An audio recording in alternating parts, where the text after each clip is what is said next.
감사합니다. 우리 전우조 옆에 있는 분들에게 잘 오셨습니다. 인사하겠습니다. 잘 오셨습니다. 예, 한 주간도 여러 가지 또 힘들게 또 피곤한 가운데에서도 오늘 주님 수요 예배 기억하시고 나온 주신 여러분께 감사드립니다. 오늘 주신 말씀 느헤미야 5장 7절에서 4절 말씀 해방과 방해라고 하는 제목입니다. 자, 해방은 풀해와 놓을 방자죠. 그래서 풀고 해석하고 해결하고 놓아주고 풀어준다 이런 뜻입니다. 방해는 막을 방과 해치래로서 이제 방해가 되고 해가 되는 것을 말하죠. 한자는 좀 다르지만 한글로는 앞뒤로 거꾸로 읽으면 해방이었다가 방해가 될 수 있는 그런 뜻입니다. 그래서 해방과 방해는 이게 워딩이 이제 이 레토릭이 가능합니다. 이게 거꾸로 읽으면은 방해고요. 바로 읽으면 해방이다 이런 거죠. 그래서 오늘 아침에 이런 설교 제목에 대한 아이디어 떠올랐고 메모해 놨다가 오늘 제가 사용하게 되었는데요. 매일 성경 오늘 수요일 본문 6장 15절에는 성벽 역사가 52일 만인 엘루럴 25일 만에 끝났습니다. 온갖 방해에도 불구하고 허물어진 예루살렘 성벽을 52일 만에 완성을 하게 되죠. 일단 이제 건물로서의 건축물을 이 성벽 공간은 마련이 됐는데 우리가 주일에 보고 있다시피 아직 봉헌식은 하지도 못했고요. 그 안에서 살아갈 사람이 일단 없었습니다. 그래서 하나님의 백성이 되는 일은 본격적으로 아직 시작도 안 된 그런 상황, 회복에 지금 이제 발판만 마련한 상황, 그런 것이죠. 그래서 오늘 성벽 공사의 완공은 작은 발판에 불과하고 이 발판을 마련하는 일조차 너무너무 힘든 과정을 이제 겪어온다는 것을 이제 알 수가 있는 거죠. 그래서 이 과정에는 반드시 해방과 방해라고 하는 과정이 필요하다, 그런 의미로 오늘 우리가 이번 주 본문 함께 좀 보려고 합니다.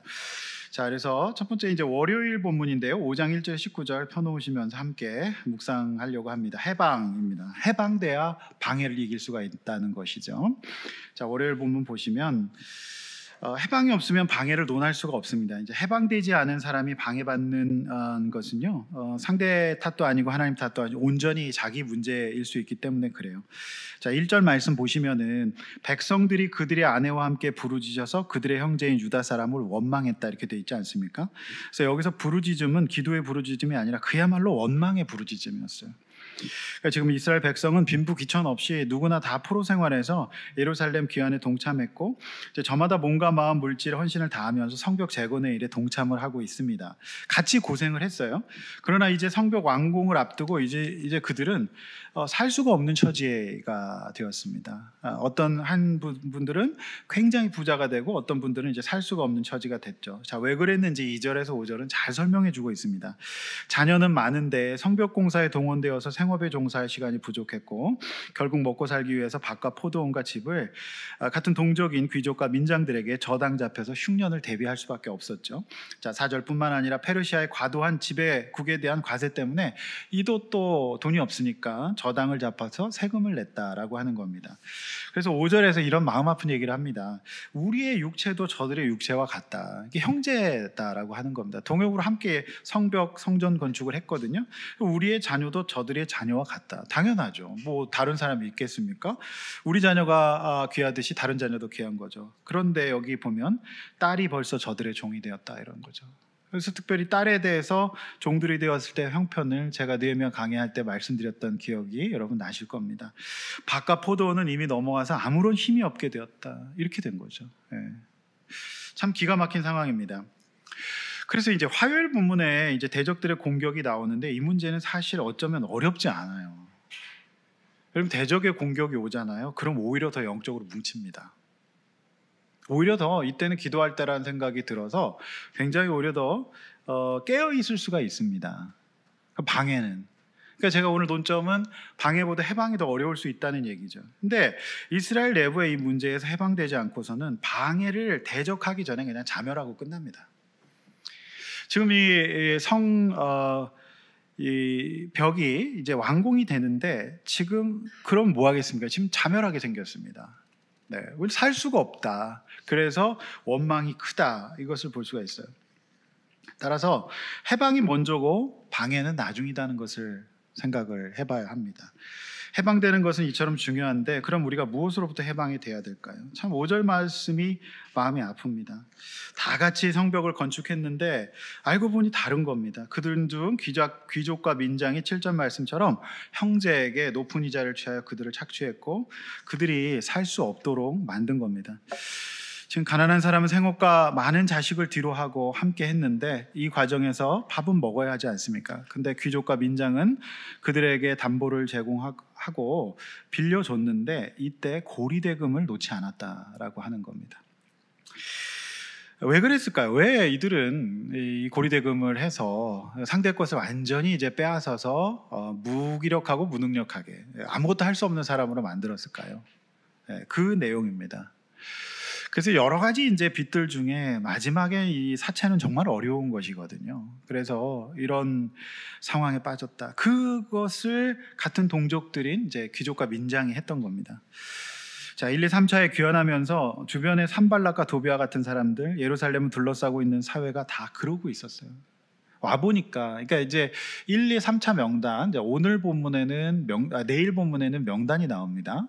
근데 이들은 꽤 시간을 두고 넘어왔어요. 그러니까 이 예루살렘에는 없었지만 주변 유대 땅에 살면서 그 문화의 영향을 받아서 다들 그렇게 사니까 그거를 했던 것 같습니다. 그러나 하나님 나라의 율법에는 모세오경에 보면은 레위기, 출애굽기, 민수기 같은 거 보면요, 절대 이런 행위를 하지 말라고 돼 있습니다. 있어서는 안 된다. 풀어줘라. 그리고 빚을 져도 신연되면 풀어줘라 이렇게 돼 있거든요. 그런데 금지하고 있었는데요. 그래서 하나님 나라에는 약자들에 대한 관심과 사랑을 강조하고 있죠. 세상 나라는 그런 거 없습니다. 약자들을 더 착취하고 못 살게 구는 구조죠. 그런데 하나님의 백성이라고 같은 백성이라고 하면서 귀족과 민장은 마치 이방인들처럼 살았던 것 같아요. 그래서 오늘 수요일 본문 17절에 보면은 유다 귀족들은 도비아와 편지하고 있었고 그들의 혼맥을 유지함으로써 동맹 상태였고 사실상 그들은 하나님 나라와 예루살렘 재건보다는 자신들에게 더 관심이 이제 있는 그런 상황이었습니다. 그러니까 이렇게 했던 것 같아요. 그래서 우리 그런 말 있잖아요. 국회의원은 나라를 걱정하는 게 아니라 자신들의 국회의원직에 더 관심이 많다. 그들은 나라가 어떻게든지 국회의원이 되면 되는 거다라고 하는 거죠. 오늘 귀족과 민장은 살짝 그런 스탠스였던 것 같습니다. 그러면 해방되려면 어떻게 해야 됩니까? 해방을 하려면 어떻게 해야 되냐는 거죠. 자, 7절 말씀이 굉장히 중요합니다. 7절 한번 같이 읽어볼까요? 시작. 귀족과 민장을 꾸짖어 그들에게 이르기를 너희가 각기 형제들에게 높은 이자를 취하는도다 하고 대회를 열어 그들을 칩니다. 자, 이 문제에서 해방되려면 이제 깊이 생각하는 게 필요한데요. 이 느헤미야는 이 문제를 풀기 위해서, 이 문제에서 해방되기 위해서 깊이 묵상하고 또 묵상했습니다.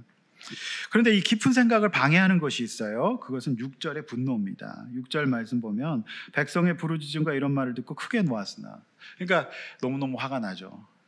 지금 너무 답답하고 지금 이거를 느헤미야는 사실 몰랐던 것 같아요.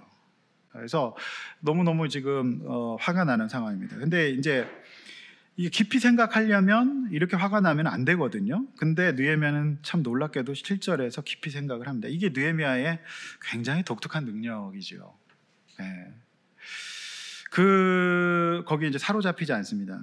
놀라운 것은 이스라엘 귀족과 민장 모두 그들이 추구했던 비신앙적인 삶은 그들을 파괴하게 됩니다. 이 공동체 전체를 파괴하게 만들고 귀환의 목적을 잊어버리게 만들어요.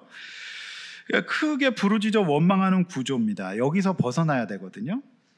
그래서 순서는 당연히 해방이 먼저일 겁니다. 자, 느헤미야가 일으킨 그 해방의 통로였던 깊은 생각에는 첫 번째로 오늘 본문에 따르면은 말씀에 입각한 정의로운 생각이 있었어요. 그러니까 해방은 말씀입니다. 그러니까 아무리 생각해봐도 그거는 아니거든요. 그러니까 그거는 옳지 않다. 고리대금에 대한 금지 규정이 말씀에 분명히 있기 때문에 그거는 틀렸다는 생각을 한 겁니다. 감정이 상하는 상황에서도 어떻게 이럴 수가 있지 하면서, 그리고 꾸짖은 대상이 놀랍게도 귀족과 민장이에요. 어떻게 보면 힘있고 세력 있는 자들이지만 그들에게 이런 말을 하기 어려웠을 수도 있어요. 그런데 느헤미야는 크게 부르짖어 원망하는 백성들이 아니라 귀족과 민장을 꾸짖습니다. 그리고 대회를 열어서 이를 공론화하죠. 그러니까 해방의 이 기준은 말씀이 있어야 되고 그다음에 정의로운 생각을 할 줄 알아야 된다. 그러니까 이거 생각을 하려면 깊이 생각해야 됩니다. 깊이. 그래서 항상 우리가 마음이 상할 때 깊이 생각해야 돼요. 두 번째, 깊이 생각함이라 함은 이 해방의 구조죠. 해방되려면 깊이 생각해야 되는데 10절에 나오는데요. 10절 읽어볼까요? 시작. 나와 내 형제들과 종자들도 구워주었거니와 우리가 그 이자 받기를 기치자. 네, 그래요. 그 역시 돈이 있고 권력이 있었던 사람입니다. 돌아보니 자신과 자신은 아닐지라도 제가 볼 때는 이 본문의 뉘앙스상 본인은 몰랐던 것 같아요. 이 정도로인지. 근데 생각해 보니까 형제와 종자들이 그 일을 하고 있어요. 밑에서 하는 겁니다. 왜냐하면 이 느헤미야도 귀족과 민장에 속하는 능력가였던 것 같아요. 그러나 알아보니까 자기 형제들과 밑에 있는 사람들이 형제들 대상으로 똑같이 이런 돈놀이를 하고 있었다. 이처럼 누구를 꾸짖기도 하지만 그는 깊이 생각하면서 먼저 자신을 꾸짖으며 반성합니다. 여기서 이제 해방이 일어나는 겁니다. 이처럼 해방은 깊은 생각을 통한 반성, 자기를 돌아보는 일을 통해서 일어납니다. 19절까지는 말씀에서 확인할 수 있듯이 백성과 귀족 민장 전체는 드디어 이 착취의 구조에서 해방됩니다. 만약에 이 해방이 없었다고 한다면은 화요일 날 오는 방해를 못 이길걸요? 절대 못 이깁니다. 19절, 느헤미야는 이를 하나님께서 기억하고 은혜 베풀어 달라고 기도하죠. 종종. 그래서 최종 해방은 하나님 앞에서 영적인 회복, 즉 제자리에 몸과 마음의 상태를 하나님 앞에 가져갈 때 그 제자리에 있을 때 샬롬으로 주어진다라고 하는 것이죠. 이게 이제 깊은 생각으로 해방하는 것입니다. 그렇습니다. 이게 참 어려운 문제인데 귀족과 민장이 핵심적으로 해방되어야 될 것은 바로 가난한 자, 같은 사람에 대한 어떤 그 이해와 배려, 고통에 대한 동참, 이것이 참 부족했고요. 여전히 그들은 자기에게 이제 집중이 되어 있었던 것 같아요. 이게 이제 구원인데요. 이걸 우리는 영적으로 해방이라고 얘기합니다. 구원이죠. 기독교입니다. 기독교는 하나님 앞에서 예수 그리스도께서 우리와 함께 하시고 우리를 죄에서 해방시키시는 구조 아니겠습니까? 그러니까 하나님의 백성인데 이 구조에서 벗어나질 못했기 때문에 만약에 이거를 해결하지 못하면 아마 방해를 이길 수 없을 겁니다. 그래서 제가 느헤미야를 그렇게 설교를 했지만 참 말씀은 놀라운 것이 이게 말씀을 다시 묵상하게 하신 하나님의 은혜가 있고요. 그걸 가지고 다시 또 묵상하고 기도할 때 그게 저에게 정말로 이렇게 다가오게 되는 그런 은혜가 있는 것 같아요. 그래서 저는 내가 민장과 내가 이런 사람일 수 있다. 그 생각을 계속 돌아보는 시간을 가졌던 것 같아요. 그래야만 됩니다. 그래야 방해를 이길 수가 있죠. 만약에 목사인 제가 자기중심적일 때 교회 해방은 없는 겁니다. 그리고 방해를 이길 수가 없죠. 항상 그래요. 그러니까 이제 이 해방되지 않으면요, 누군가에게 부르짖어 원망받게 되는 사람이 될 겁니다. 그래서 인정할 수밖에 없어요. 그래서 이 깊이 생각하면서 말씀과 기도가 없으면 불가능한데 지금 느헤미야가 이제 이런 일들을 합니다. 그래서 이 구조, 이스라엘 공동체 안에 있는 이 구조에서 해방시키잖아. 참 놀라운 것 같습니다. 그리고 해방의 핵심은 느헤미야의 깊은 생각인데 그 속에서는 말씀과 정의, 그리고 자기를 돌아보는 10절 말씀이에요. 나도 그랬구나. 이제 이렇게 하는 것이죠.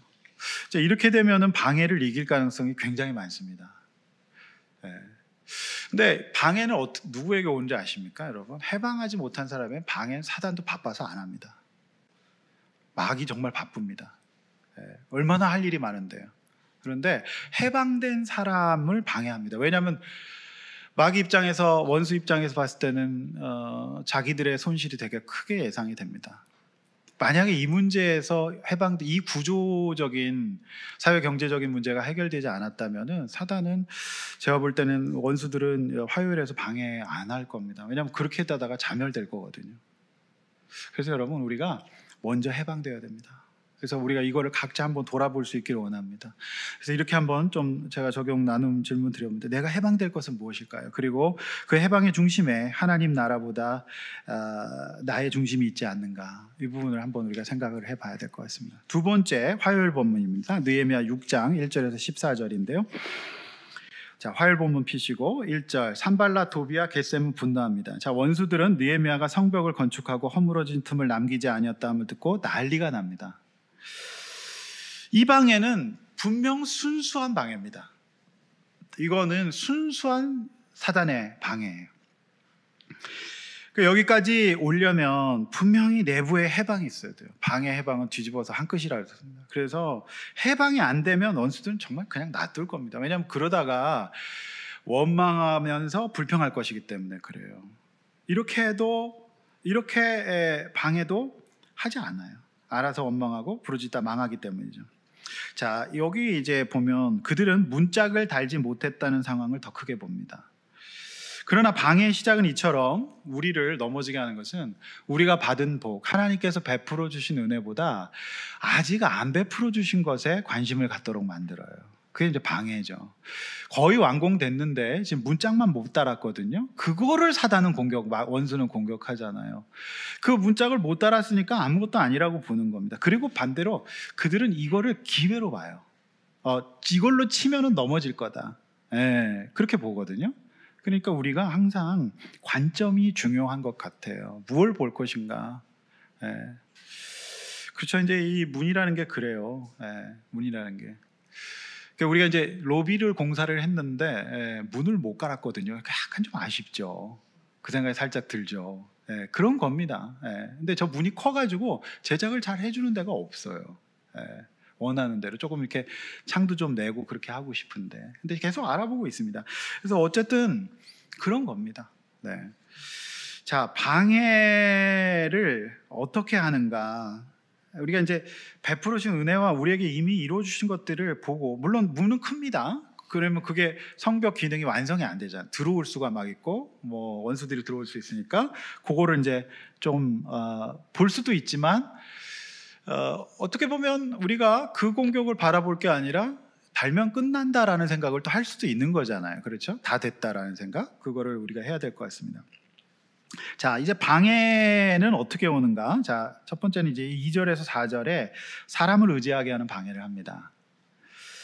산발랏과 도비아 겟셈은 정치가들이고 그 세상 나라의 중심에서 철저하게 힘을 내고 있는 사람들입니다.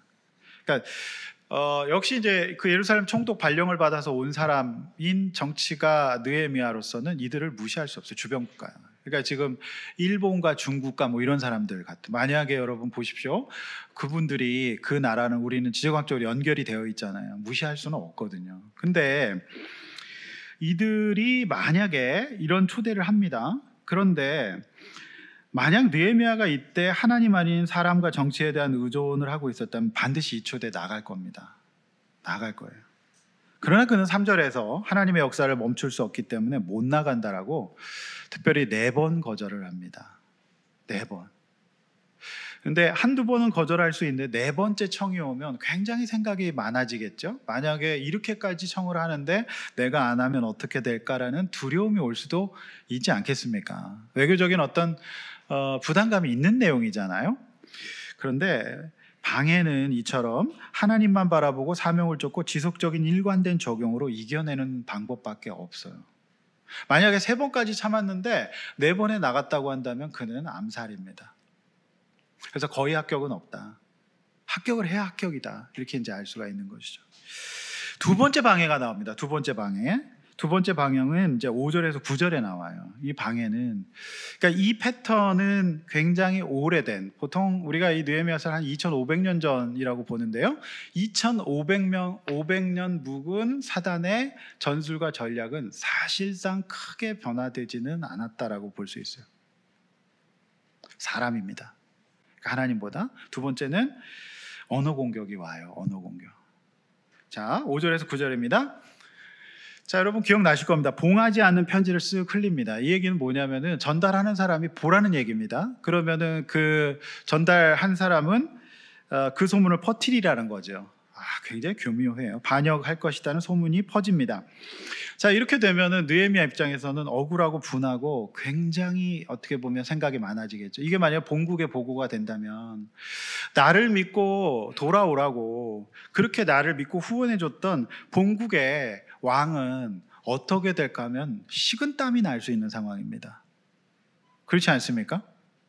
자, 이 상황에서 역시 마음을 흔들어놔요. 그런데 그는 그런 적이 없거든요. 만약에 이런 점이 있다면은 해방이 안 된 겁니다. 그래서 해방이 돼야만 방해를 이길 수가 있어요. 만약에 느헤미야가 귀족과 민장들처럼 똑같이 우리 월요일 본문에 그런 적용을 하고 인정하지 않았다면요, 방해 못 이깁니다. 네. 살생부를 갖고 있거든요, 상대가. 그러면 방해 못 이겨요. 해방돼야 방해 이긴다. 명심하시기를 바랍니다. 그래서 어떻게 해요? 그는 그런 적이 없어요. 그러니까 하나님 딱 바라보면서 원수들은 이를 즉시 해결해 주겠다. 와라, 우리 상의하자. 이거 우리가 해결해 주겠다라고 말해요. 굉장히 위하는 것 같죠? 그러나 8절, 이런 일은 없다. 너희들이 지어낸 것이다 하면서 반사시켜버려요. 반사. 우리 아이들 싸울 때 보면 반사 이러거든요. 되게 얄밉잖아요.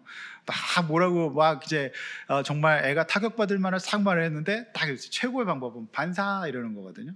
그런 일 없다는 거예요. 반사시켜버려요. 그래서 여러분, 방해를 이기는 법은 묵상해야 될 말과 반사해야 될 말을 구별해야 됩니다. 명심하십시오.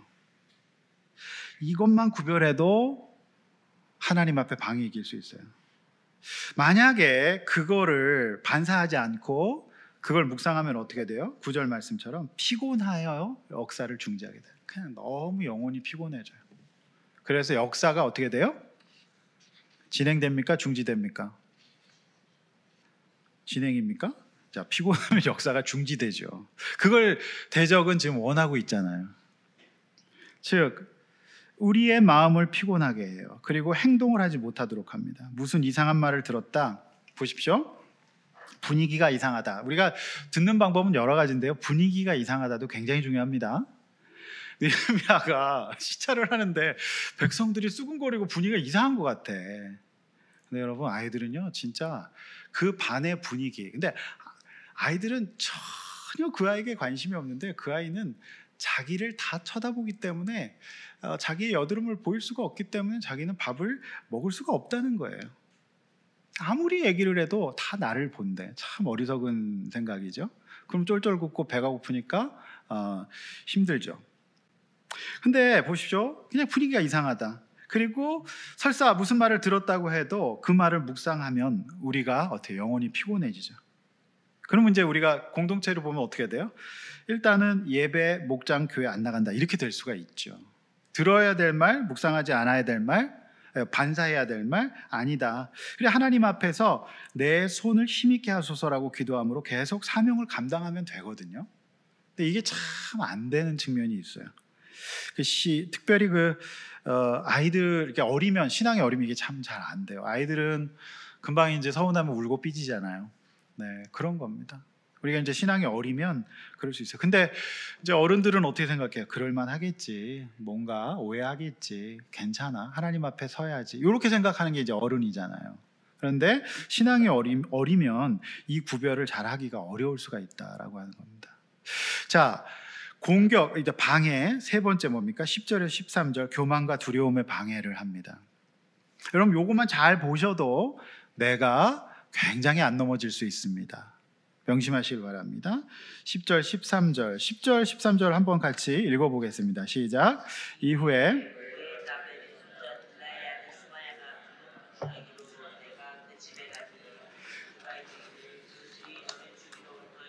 우리가 하나님의 전으로 가서 외소 안에 머물고 그 문을 닫자. 저들이 반드시 밤에 와서 내가 이르기를 나 같은 자가 어찌 도망하여 나 같은 몸이면 누가 외소에 들어가서 생명을 보존하겠느냐. 나는 들어가지 않겠노라 하고 깨달은즉 그는 하나님께서 보내신 바가 아니라 도비아와 산발랏에게 뇌물을 받고 내게 이런 예언을 함이라. 그들이 뇌물을 준 까닭은 나를 두렵게 하고 이렇게 함으로 범죄하게 하고 악한 말을 지어내어 나를 비방하려 함이었느니라. 그래요. 이 방해 세 번째는 교만과 두려움의 방해를 합니다. 제사장 스마야는 원수들에게 매수되었고 이런저런 방법도 안 통하자 원수들은 내부자 스마야 카드를 쓰죠. 아직 이 물질에서 해방되지 않았던 거예요. 스마야는. 그러니까 하나님 나라와 이 물질 가운데에서 해방이 안 돼 있으니까 해방 안 되니 방해의 도구가 되네요. 그렇지 않습니까? 스마야는 해방이 안 됐던 것 같아요. 그러니까 느헤미야는 자기가 받았던 이자를 포기하겠다. 그리고 총독 외에 녹을 먹지 않겠다는 말하죠. 이거는 정규급여를 안 받았다는 말이 아니라 총독들이 엄청나게 착취하고 착복할 수 있었고 누릴 수 있었던 그거 치부를 하지 않았다는 말로 제가 해석을 해드렸습니다. 그러니까 그런데 스마야는 이 문제에서 해방이 안 됐었나 봐요. 그러니까 방해의 도구가 됩니다. 참 그래요, 말씀이. 그는 느헤미야를 위하는 척하면서 자신이 받기로 한 성공 사례를 기대하지 않았을까요? 반드시 매수하면서 성공하면 더 얹어주겠다 얘기. 보통 이제 사기꾼들은 늘 그렇게 얘기를 합니다. 그렇죠? 여기다 투자를 해라. 그러면은 이렇게 할 수 있을 거다. 미래에 일어날 것들. 그러니까 그걸 보면서 넘어가게 되는 겁니다. 성공 사례는 성경에 없어요. 제가 그렇게 하지 않았을까라는 생각이 좀 들더라고요. 저만 그렇게 생각하나요? 근데 어쨌든 아마 착수금 주고 성공 사례를 아마 약속을 하지 않았을까. 그래서 적극적으로 뭐라고 얘기해요? 아주 정말 이제 연계하면서 성전 외소에 숨자. 당신 살고 봐야 되지 않겠냐 이렇게 얘기해요. 이 방해는 느헤미야의 두려움 그리고 총독 실권자로서의 교만을 부추깁니다. 보통 실권자들, 사울과 같은 왕들이 이 문제에 넘어져서 경을 치게 되죠. 성전 외소에는 하나님의 제사장만 들어갈 수 있는 율법의 규정이 있습니다. 그러므로 나는 못 들어간다라고 얘기해요. 이게 참 대단한 내공이죠. 그러니까 어떻게 보면은 느헤미야 입장에서는 거기는 좀 안전해 보이거든요. 아무도 못 올 것 같거든요. 보통 보면은 우리나라 근현대에서만 봐도 정변이 일어났을 때 그 이제 정변 일으키시는 분들을 피해서 수녀원에 숨었다. 여러분 제가 그걸 아는 까르멜 수녀원이라고 수유리 영락기도원의 입구에 있는 수녀원이 있습니다. 거기에 이제 그 당시 이제 총리가 숨죠.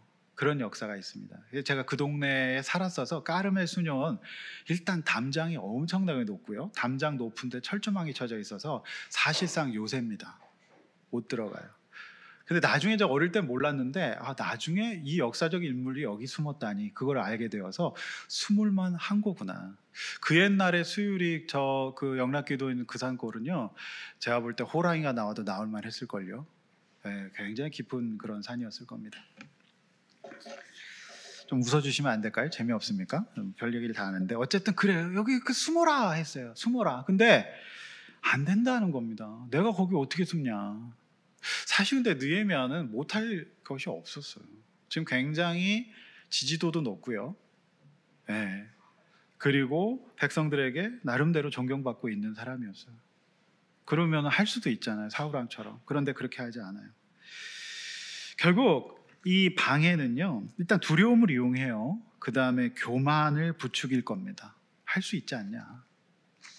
그래서 14절 느헤미야는 이 방해를 이기고 하나님 앞에서 결국 이제 승리하게 되는 그런 은혜를 받게 됩니다.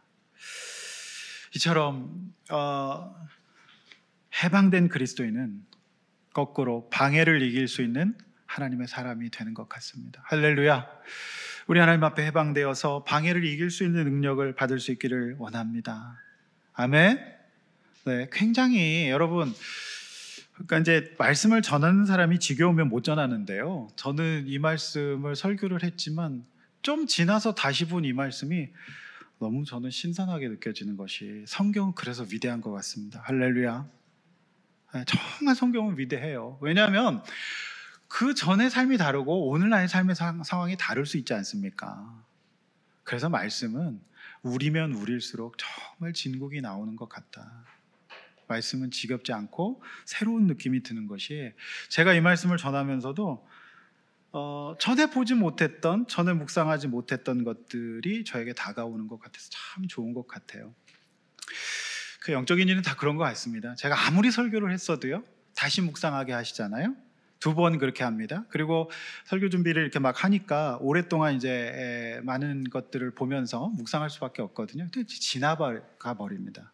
그런데 다시 이번에 다시 묵상하고, 무엇보다도 이제 이 말씀을 가지고 다시 한번 기도하게 하시잖아요. 그게 굉장히 제 영혼에 어떤 그 영향을 주는 것이다. 그게 느헤미야가 했던 어떤 깊은 생각이 아니었을까, 그 생각이 듭니다. 그래서 참 이게 그냥 큐티를 해도 그냥 한번 보고 넘어가면 사실상 의미가 없을 수 있다.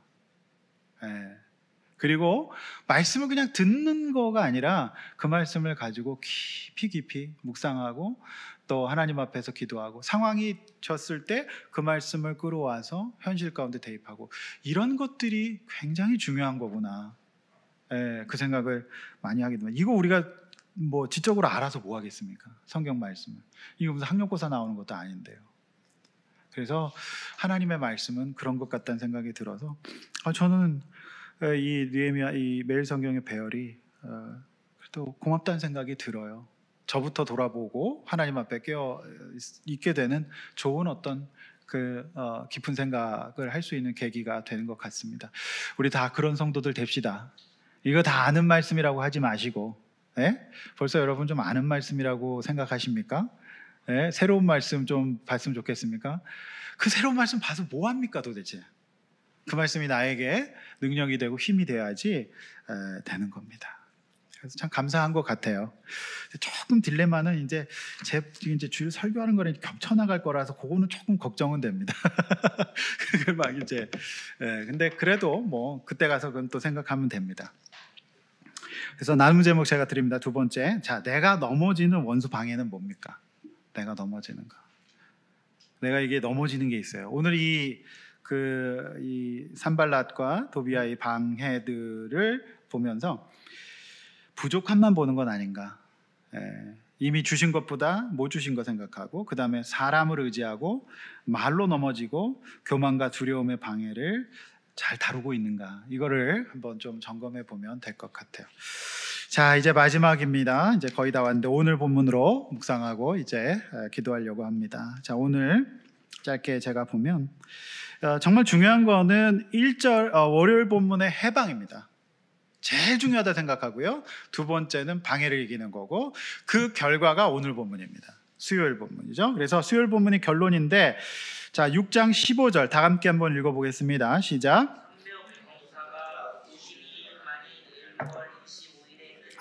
끝나요.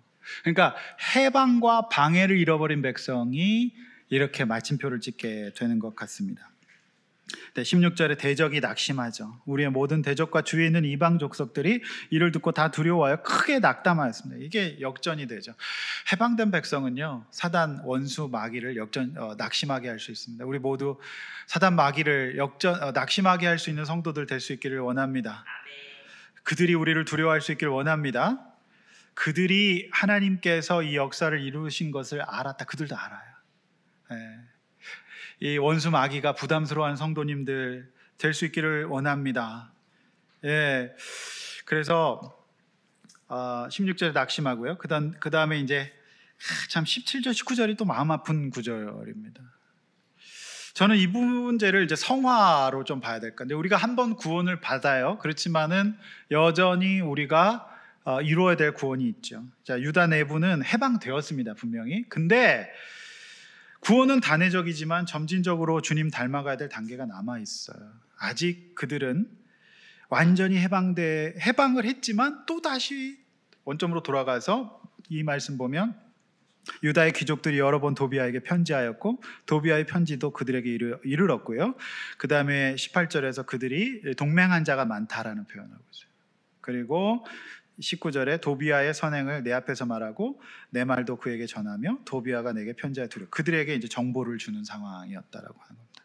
그러니까 참 이거를 보면은 그래요. 그러니까 이제 우리가 청소를 안 하면요, 참 그 먼지는 놀라워서 자꾸 쌓입니다. 굴러다니죠. 자꾸 해야만 되는 겁니다. 어쩔 수 없어요.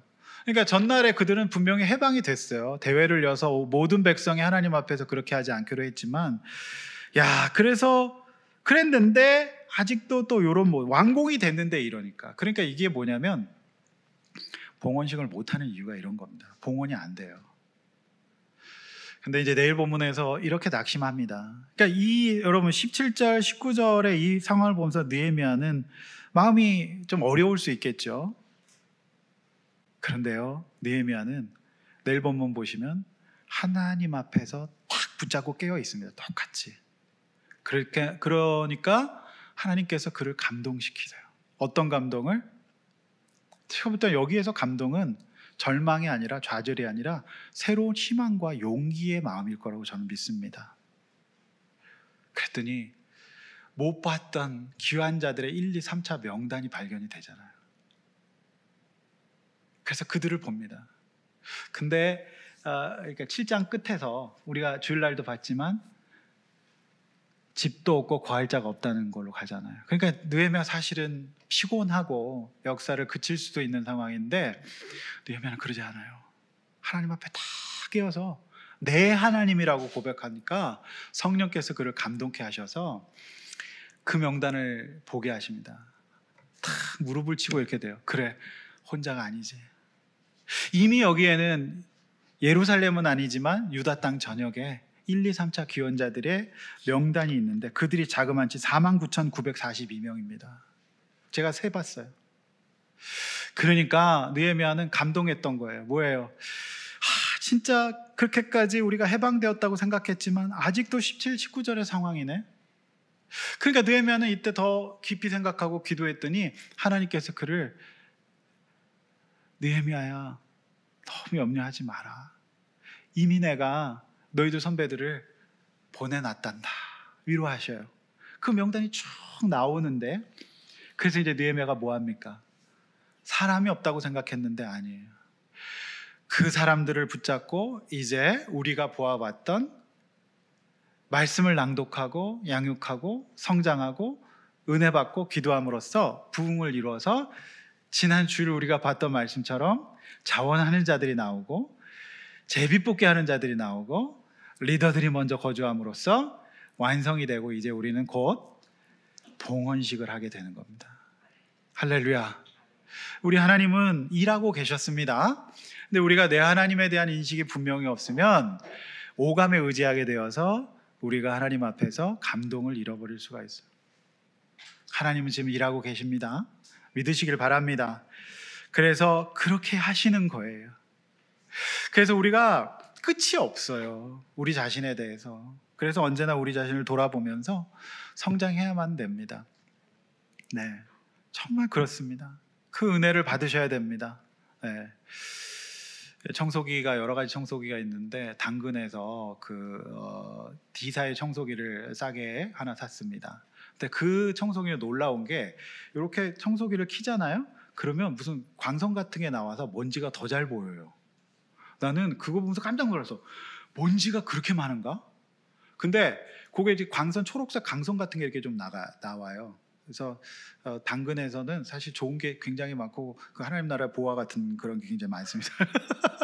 그 빛이 나가니까 너무 먼지가 잘 보이대요. 야, 깜짝 놀랐어요. 그래서 전 그걸 보면서 우리 영혼이 이런 거구나. 그래서 자주자주 비춰보면서 관리하지 않으면 우리는 감동을 잃어버릴 수가 있어요.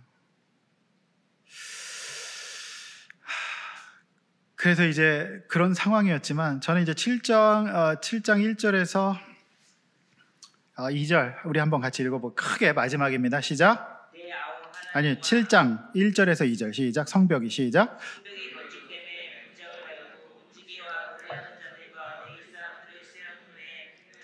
하나니와 영문의 관원 하나냐가 함께 예루살렘을 다스리게 하였는데 하나냐는 충성스러운 사람이요 경외함이 무르증에서 뛰어나.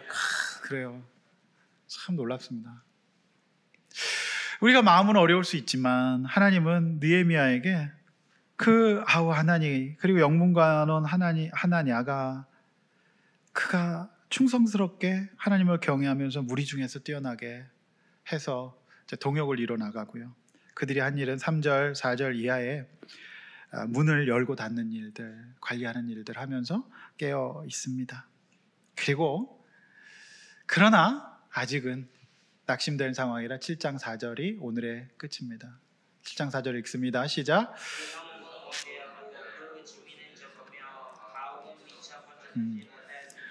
그러니까 참 이게 단짠이 있어요. 우리 인생에는 단짠이 있어요. 근데 진짜 맛있는 음식은 단짠의 절묘한 조화라는 거 아시죠? 음식 중에 진짜 못 먹는 음식은 제가 볼 때는 단 음식이에요. 우리 인생에 단 일만 있었으면 좋겠습니다. 그런데 단도 있지만 짠도 있습니다. 그래서 우리는 하나님의 사람이 되어가는 것 같습니다. 그래서 이렇게 위로를 하시지만 여전히 부족해요. 그래서 내일 본문에 하나님이 감동시키셔서 명단을 발견하게 하시고 그들과 함께 대부흥을 준비하게 되는 일들이 느헤미야 1장의 흐름인 것 같습니다. 성경 말씀 참 오묘합니다. 보면 볼수록 새롭고 놀랍다라는 생각을 많이 하게 됩니다. 그래서 저는 참 희망적인 1절, 2절 말씀이 7장. 그래서 그래도 저는 우리 교회에 하나님께서 이런 귀한 분들을 보내주셔서 얼마나 감사한지 몰라요. 그래서 성벽의 문을 열고 닫으며 살아가고 함께 승리하면서 가는, 그래서 앞으로 봉헌까지 하게 되는 거. 이제 제가 볼 땐 12월이면은 뭐 느헤미야가 고전에 마칠 수도 있고 마칠 수 있을 것 같다는 생각이 듭니다. 봉헌으로 그렇게 이제 맞춰지는데 참 감사해요. 제가 이번 주에 그 새가족 신방을 했는데 제가 그런 걸 처음 받아봤네요. 그 집에 아이가 저한테 수줍게 꼬깃꼬깃한 무슨 이렇게 종이 같은 걸 내밀어요. 내가 거기서 목사님인데 이제 애가 아직 학교를 안 다니는 애라 이제 맞춤법이 목사님으로 돼 있어요. 그래서 뭘 줬어요.